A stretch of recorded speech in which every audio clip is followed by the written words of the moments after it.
రాజారెడ్డి గారిని చంపేశారట. ఎందుకు చంపారో, ఏ విధంగా చంపారో నాకంటే మీ అందరికీ ఎక్కువగా తెలుసు. నిన్న జగన్మోహన్ రెడ్డి ప్రెస్ మీట్ ఒక అంతకు మంచిదే. ఎందుకు మంచిది అంటున్నానంటే, ప్రతి 5-10 సంవత్సరాలకి కొత్త జనరేషన్ వస్తుంది, యువకులందరూ కూడా వస్తున్నారు.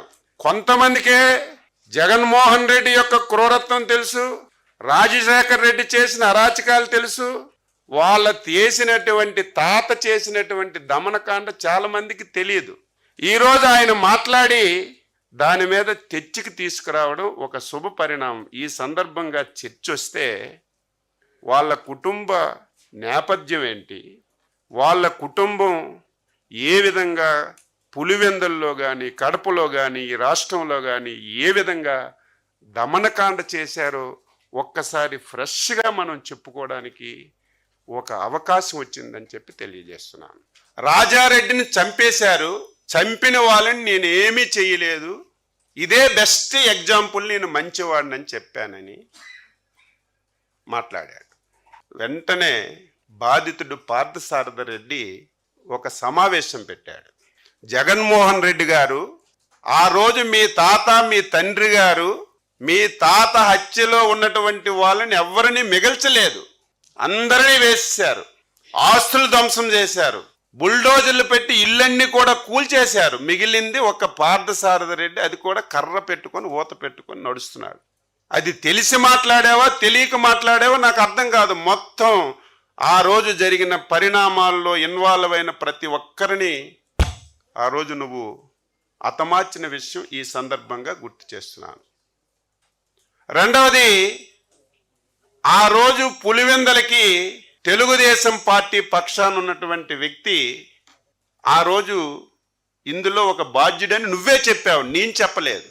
ఆ బాధ్యుడు ఈరోజు నీ పార్టీలో ప్రముఖంగా ప్రధాన కార్యదర్శిగా బాధ్యతలు నిర్వహించి నీ పక్కనే ఉన్న విషయాన్ని కూడా నువ్వు గుర్తు పెట్టుకోకుండా ఈ విధంగా చంద్రబాబు నాయుడు అనే కారణం అని చెప్పి మాట్లాడడం చాలా దారుణం అని చెప్పి తెలియజేస్తున్నాను.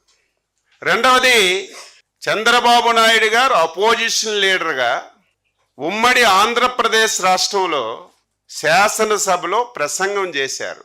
4 రోజుల తర్వాత రాజశేఖర్ రెడ్డి గారు నువ్వు అసెంబ్లీకి రావని చెప్పి చంద్రబాబు నాయుడు గారు ప్రసంగం చేసిన తర్వాత 4 రోజులకే హెలికాప్టర్ కూల్ చనిపోయింది. చంద్రబాబు నాయుడు గారు పాత్ర ఉందని చెప్పి నిస్సిగ్గుగా మాట్లాడుతున్నారు. ఈరోజు రేపు మీకు చూపిస్తాం, ఇప్పటికే మీకు ఆ వీడియో వచ్చింది. చంద్రబాబు నాయుడు గారు స్పష్టంగా చెప్పారు. అదేంటో మన రాష్ట్రం యొక్క దౌర్భాగ్యం. ఆ రోజు రాజశేఖర్ రెడ్డికి కానీ ఈరోజు జగన్మోహన్ రెడ్డి కానీ మన రాష్ట్రం మీద, మన రాష్ట్రంలో ఉన్న దేవుళ్ళ మీద ఒక కక్ష కట్టుకున్నారు. ఎందుకంత పగ? దేవుళ్ళ మీద మీకు ఎందుకంత పగ? అందులో మా రాష్ట్రంలో ఉన్నటువంటి 7 కొండలవాడు వెంకటేశ్వర స్వామిని అపవిత్రం చేయాలని ఆ రోజు నుంచి ఈ రోజు వరకు మీరు కంకణం కట్టుకున్నారు. అందులో భాగంగా నీ తండ్రి ముఖ్యమంత్రిగా శాసనసభలో వెంకటేశ్వర స్వామికి 7 కొండల అవసరం లేదు, 5 కొండలని చెప్పి నిండు శాసనసభలో మాట్లాడితే, ఆ సందర్భంలో అపోజిషన్ లీడర్గా నేను వెంకటేశ్వర స్వామికి భక్తుణ్ణి, ఆ ప్రాంతంలో వెంకటేశ్వర స్వామి పాదాల చెందన పెరిగిన వాడిని, వెంకటేశ్వర స్వామికి ఎవరు అపవిత్రం చేసినా సరే ఎవరికి మంచి జరగదు, మేలు జరగదు అని చెప్పి మాట్లాడినటువంటి మాటలు అని చెప్పి తెలియజేస్తున్నాను. దాన్ని వక్రీకరించి నిన్న మాట్లాడాడు. ఇంతెందుకు, రాజశేఖర్ రెడ్డి చావుని ఒక నెల రోజుల ముందే నేను ఇదే ప్లేస్లో పాత్రికేయుల సమావేశంలో చెప్పాను. రాజశేఖర్ రెడ్డి యొక్క మరణంలో అనుమానాలున్నాయి, ఇందులో జగన్మోహన్ రెడ్డి గారి యొక్క పాత్ర ఉంది అని చెప్పి ఆ రోజు ఉన్నటువంటి కాంగ్రెస్ నాయకులందరూ మాట్లాడారు. ఆ రోజు బొత్స సత్యబాబు గారు కూడా మాట్లాడారు. నేను మాట్లాడితే ఆయన ఏడ్చాడు. ఎందుకు ఏడ్చాడో నాకు ఈ రోజుకి అర్థం కావడం లేదు. నేనేం తప్పు మాట్లాడానా? మీ జగన్మోహన్ రెడ్డి లాగా లేనిది ఉన్నట్టుగా మాట్లాడానా? ఉన్నది వాస్తవం. ఆ రోజు నువ్వు అధ్యక్షుడిగా ఏం మాట్లాడావో అదే నేను ఆ రోజు చెప్తే నువ్వు ఏడ్చావు. ఎందుకు ఏడ్చావు? ఈ రోజుకి సమాధానం లేదు. ఎంత మోసం, దగ, ఎంత కుట్ర, ఎంత దౌర్భాగ్యంగా వ్యవహరిస్తున్నాడు ఎగ్జాంపుల్.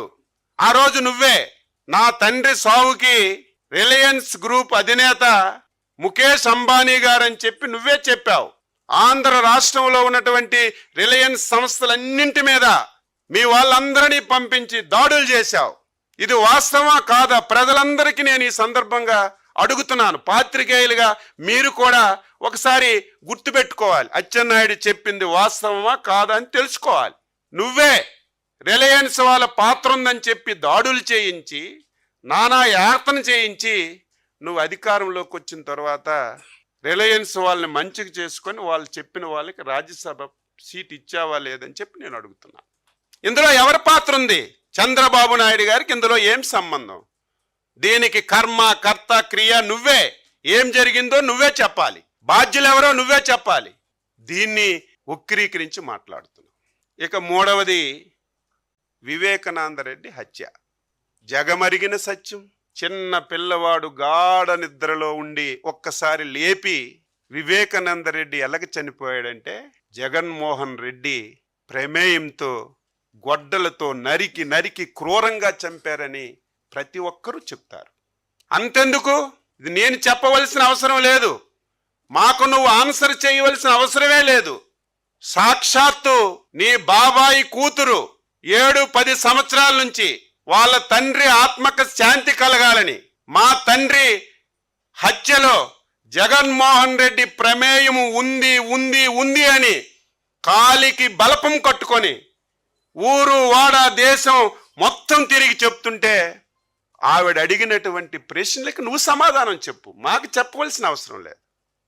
కనీసం మేము అడిగిన దానికైనా ఇన్ని రోజులైంది, ఒక్క రోజైనా సరే నువ్వు సమాధానం చెప్పకుండా దీన్ని కూడా నువ్వు చంద్రబాబు నాయుడు గారి ప్రమేయం ఉంది, గొడ్డల పార్టీ ఎందుకు గింజుకుంటున్నావు?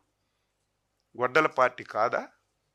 సొంత బాబాయిని అధికారం గురించి నేను ప్రతిసారి చెప్తున్నాను. ముఖ్యమంత్రి పదవి గురించి, అధికారం గురించి తండ్రిని వదలడు, బాబాయిని వదలడు, తల్లిని వదలడు, చెల్లిని వదలడు. చివరికి నీకు ఈ స్థాయికి తీసుకొచ్చినటువంటి కార్యకర్తలను కూడా ఊచకోత కోసి అధికారాలను రావడానికి ప్రయత్నం చేస్తావు తప్ప నీకు ఇంకొక ఆలోచనే ఉండదని చెప్పి తెలియజేస్తున్నాను.